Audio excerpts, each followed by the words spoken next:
대학 선배들은 돈이 없음에도 지금도 후배에게 밥을 산다. 내가 후배일 때 얻어먹은 걸 기억하며 아니 한국인들 지금 돈 안 내려고 도망간 거야? 화장실 간 틈에 도망간 한국인 일행들 모습에 전세계 난리 난 이유. 여기 한국인들은 지독한 구두쇠라며 열변을 토하는 미국인이 있습니다.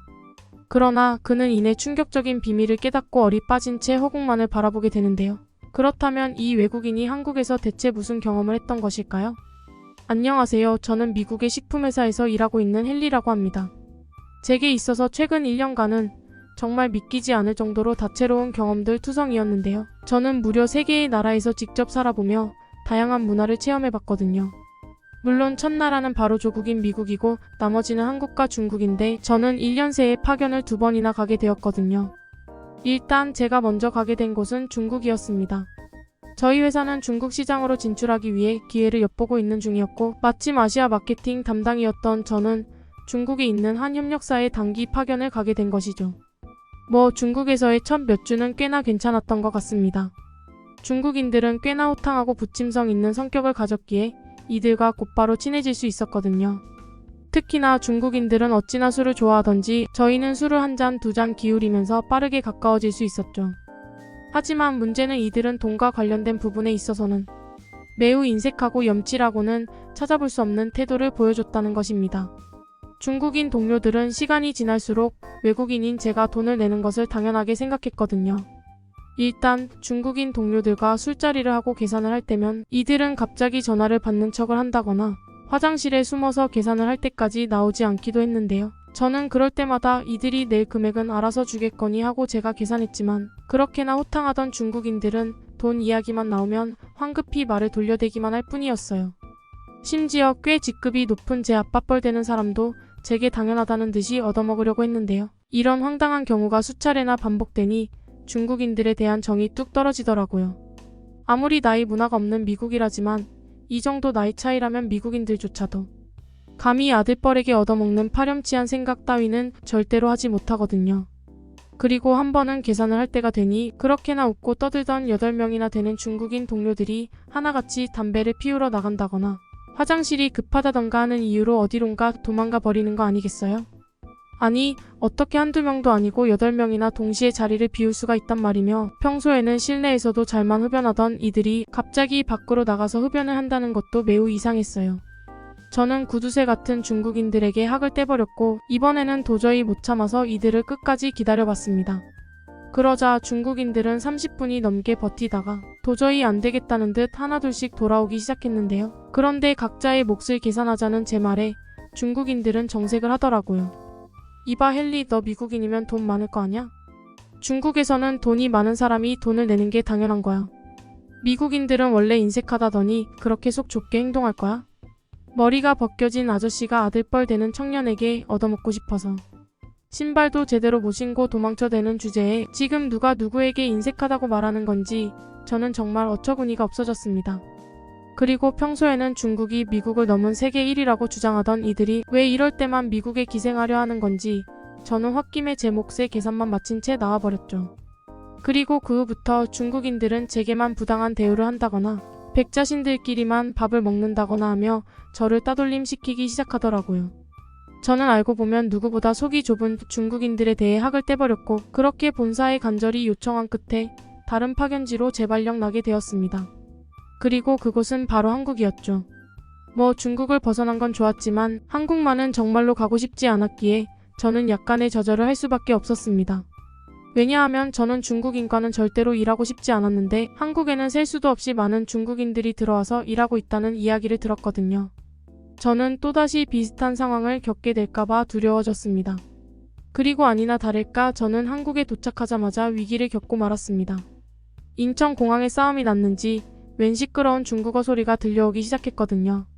대충 들어보니 중국인들의 새치기 문제로 소란이 난 듯 보였는데요. 공항 줄에서 중국인 한 명이 자리를 맞더니 이내 같은 중국인이라는 이유만으로 단체 관광객 중국인들이 줄을 먼저 섰던 중국인 뒤로 떼거지로 몰려든 모양이었죠.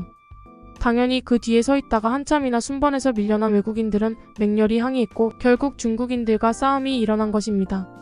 저는 중국인들의 막무가내의 태도에 학을 떼는 한편 제 중국에서의 경험상 이들은 절대 물러서는 법이 없는 최악의 진상이라 오늘 안에 수속을 받기는 틀렸다는 생각을 하며 한숨을 내쉴 뿐이었습니다.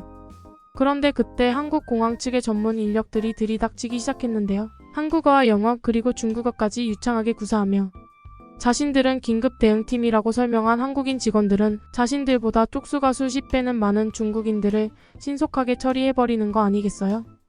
결국 직원 투입 5분 만에 시끄럽던 공항은 다시 평화를 되찾았고 모든 중국인들은 줄 맨 뒤로 이동하기 시작했어요. 저는 정말 깜짝 놀랄 수밖에 없었습니다. 어떻게 공항 직원이 세계 국어나 유창하게 구사할 수 있는 것이며 한국 공항에는 이러한 돌발 상황을 전문적으로 처리하는 부서가 따로 존재할 수 있단 말인가요? 미국 공항 직원들은 승객들이 새치기를 하던 난동을 부리던 아무런 상관도 안 한 채 자신들의 업무에만 집중할 뿐이거든요. 이들은 비매너 승객에게 주의를 달라는 민원을 받아도 자신은 입국 수속을 하는 직원이지 경찰이 아니라며 불친절한 목소리로 소리만 질러대죠. 심지어 세계 국어는커녕 모국어인 영어조차 제대로 못해서 조금만 사투리를 쓰거나 억양이 이상하면 제대로 된 영어를 하라며 승객에게 윽박을 지르는 경우도 있습니다. 그러나 한국은 서비스 면에서 정말 압도적으로 수준 높은 모습을 보여주고 있었고 저는 이렇게나 승객들의 편의를 봐주는 한국 공항의 모습에 정말 혀를 내두를 수밖에 없었죠. 그런데 역시나 이상했어요. 제가 알던 중국인들은 원하는 바를 이루기 위해서라면 펄펄 끓는 기름 속으로 들어가는 것도 마다하지 않을 사람들인데 어떻게 한국인 직원들의 말은 이렇게나 고분고분 들을 수가 있단 말인가요? 그러나 이러한 의문도 잠시 한국인들을 유심히 보다 보니 저는 그 이유를 쉽게 찾을 수 있었습니다.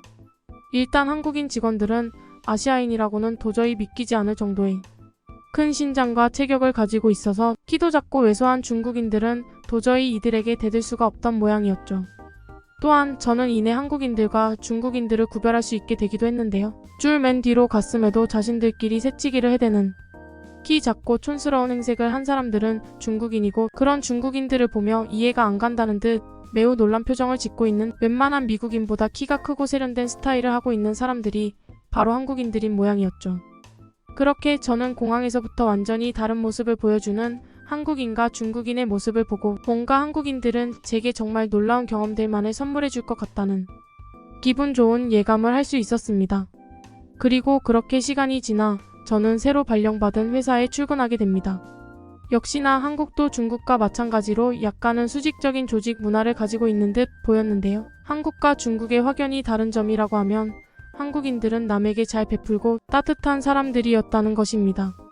일단 저는 엄밀히 따지면 이 회사 소속이 아니었음에도 한국인들은 뜬금없이 제게 커피를 사줘서 이상하다 싶었는데요. 알고 보니 한국에는 높은 직급의 사람들이 낮은 직급의 사람들을 위해 커피를 사주는 문화 아닌 문화가 있고 저만 놔두고 커피를 돌리는 것도 이상하니 제 몫까지 커피를 사줬다고 하더라고요.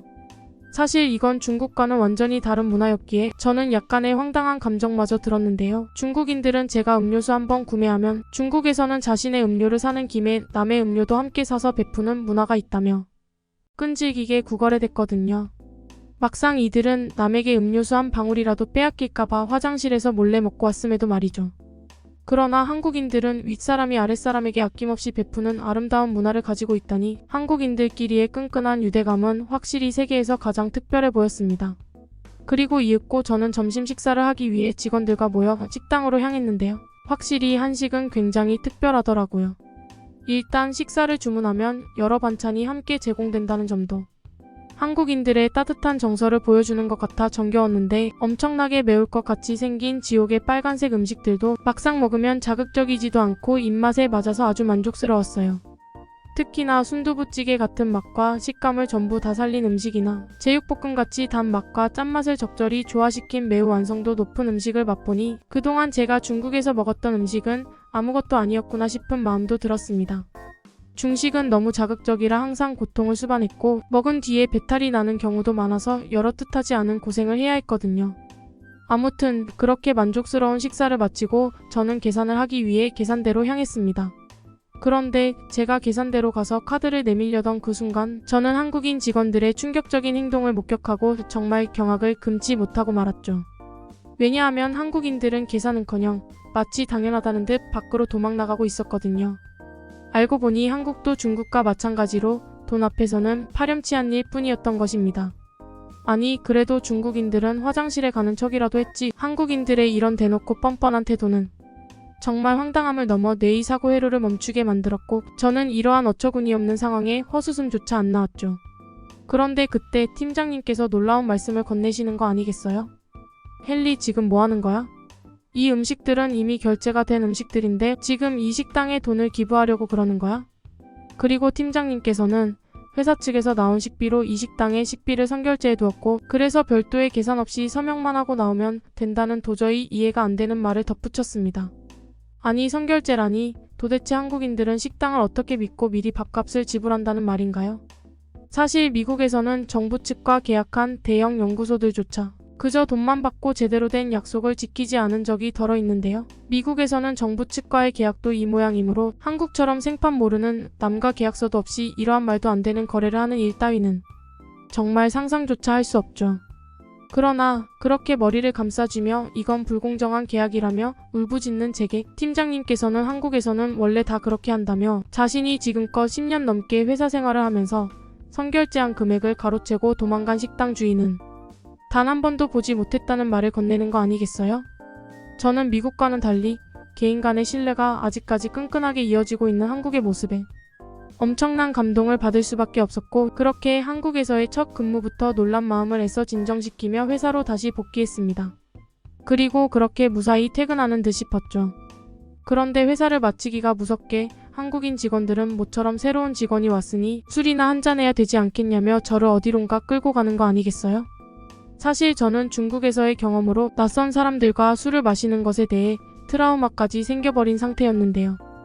A 중국인들도 술을 마시기 전까지는 그들의 본색을 드러내지 않았기에 저는 한국에서도 같은 경험을 할까봐 엄청난 긴장이 됐죠. 그래서 저는 한국인들의 제안을 정중하게 거절했습니다. 그러나 그렇게나 점잖고 착했던 한국인들은 술 앞에서는 중국인들보다 훨씬 더 고집센 모습을 보여줬는데요. 결국 한국인들은 저를 번쩍 들어서 강제로 술집으로 끌고 갔고 그렇게 정신을 차리고 보니 저는 그들과 술잔을 기울이고 있더라고요. 뭐 다행인 점이라면 한국인들은 중국인들과는 달리 매우 진중하고 배려심 깊은 사람들이었다는 건데요. 이들과 대화를 하다 보니 한국인들은 절대로 남의 뒤통수를 치거나 이용할 사람이 아니라는 것을 단번에 알 수 있었거든요. 그렇게 저는 한국인 동료들과 대화하며 저도 모르게 긴장의 끈을 놓게 되었고 결과적으로는 이건 최악의 악수가 되고 말았습니다. 왜냐하면 잠시 화장실을 다녀와 보니 한국인 동료들이 전부 사라져 있었거든요.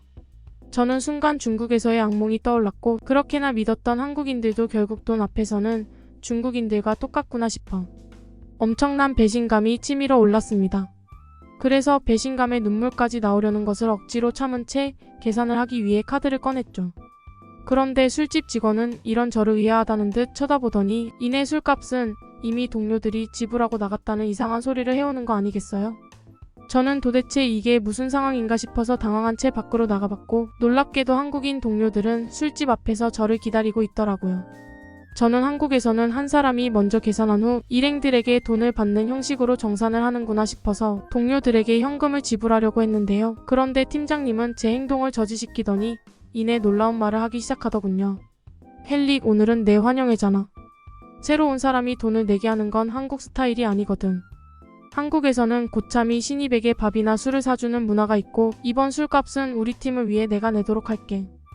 아니 도대체 돈을 내는 것과 지기가 무슨 상관이 있다고 술값을 전부 지불하는 건지 저는 팀장님의 행동을 정말 이해할 수가 없었습니다. 그러나 팀장님은 끝까지 제가 돈을 내지 못하게 했고 그렇게 저는 2차로 정신없이 끌려갈 뿐이었습니다.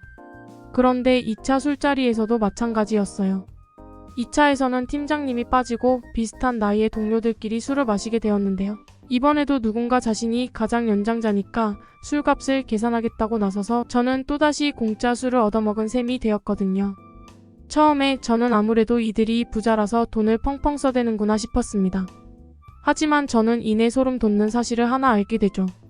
나중에 알고 보니 이러한 한국의 연장자들과 높은 직위의 선배들은 다들 아이의 학원비를 지원하느라 혹은 둘째가 태어나거나 해서 돈 나갈 일이 굉장히 많았고 그렇게 기름값을 아끼려고 대중교통을 이용하면서까지 제게 밥이나 술을 베풀어 준 거였거든요. 저는 대체 한국인들이 왜 이렇게까지 남을 챙기는 건가 싶었고 도저히 이들의 계산 문화를 이해할 수가 없었습니다. 그러나 한국에서 몇 달을 살아보니 저는 이제야 한국을 조금이나마 이해할 수 있게 됐습니다. 저는 그 이후에도 많은 선배들과 형들에게 밥을 얻어먹었는데 이들에게 왜 한국의 선배들은 부자도 아니면서 계속해서 후배들과 동생들에게 베풀기만 하는 거냐고 물어봤거든요. 그러자 이들은 하나같이 자신들도 선배들에게 많은 도움을 받았으니 당연히 후배들에게 똑같이 베풀어주는 게 맞지 않겠냐는 충격적인 대답을 건네더라고요. 사실 중국은 말할 것도 없고 미국에서는 자신의 성공을 위해 남을 이용하고 배신하는 게 너무도 당연하게 여겨지는 극한의 개인주의적인 문화가 팽배해 있어서 많은 사람들이 이러한 도움을 받고도 그저 무시하는 경우가 많습니다. 하지만 한국인들은 오직 그들만이 보여줄 수 있는 끈끈한 문화를 통해 서로가 서로에게 도움을 주고받는 아름다운 문화를 계속해서 보존하고 대물림하고 있었죠. 심지어 처음 후배들에게 밥을 사줬던 선배들은 그저 손해만 볼 뿐이었음에도 말입니다. 선배에게 밥을 얻어먹은 후배들은 선배들이 어려울 때 일 처리를 대신 맡아준다거나 개인적인 일을 도와준다거나 하며 어떻게든 보답을 하는 걸 보니 한국의 선배가 후배들에게 밥이나 술을 사주는 문화는 그저 서로가 함께 시간을 보내기 위한 명분일 뿐인 것처럼 느껴지기도 했지만 말이에요. 저는 한국인들처럼 사람 간의 끈끈하고 정겨운 사이를 유지하는 사람들을 본 적이 없고 요즘 같은 각박한 사회에서는 특히나 한국인들을 본받아야 한다는 생각을 하며 많은 생각에 잠길 수밖에 없었습니다. 한민족의 특성 중 하나지. 베풀고 배려하는 정문화.